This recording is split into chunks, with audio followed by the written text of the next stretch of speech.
Sa Dupax del Norte, Nueva Vizcaya, naghain ng resolusyon ang Sangguniang Bayan para ikansela ang mining exploration permit ng Wogel Corporation. Ito ay tugon sa hinaing ng mga residente hinggil sa pagpasok ng mining company sa lugar.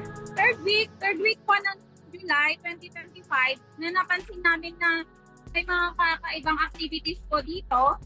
Bago pa man po na-approve yung exploration permit ng Wogel, may mga ginagawa na po silang daan na hindi po kami aware na mga tao dito po sa amin. Naka-bulldozer na po sila, nakapag-start up na po sila ng daan.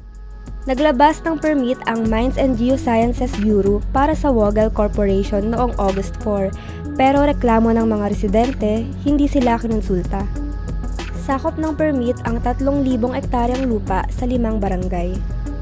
Nasa Purok Quezon sa Barangay Bitnong ang main exploration site ng Wogel. 40 taon nang nakatira dito si Rochelle. Ngayon po, stress na yung mga tao. Emotionally, physically din po kasi nagbabantay na kami sa mga areas namin. Wala na pong katahimikan kasi po, kahit gabi po, merong nagbabakpo. Mayaman ang lupain ng Nueva Vizcaya.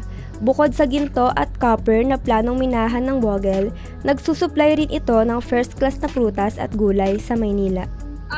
Dito na po kami pinanganak. Ito na po yung napasanayan namin na tirahan. At yung farming, yun po yung kinabubuhay po ng lahat ng tao dito. Kamakailan, tinutulan din ng Diocese of Bayumbong ang mining exploration ng Wogel. Kaugnay naman ng resolusyon ng Sangguniang Bayan ng Dupax del Norte na kanselahin ang permit ng Wogel.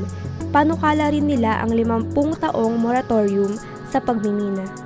Hangad daw nila ang pag-unlad ng kanilang lugar na hindi nakasisira sa kalikasan at kabuhayan. Giit ngayon ng mga residente na tuluyan nang itigil ang mining exploration activities ng Wogel sa kanilang komunidad. Ito ang ulat ng Altermedia kasama ang Northern Dispatch para sa Alab.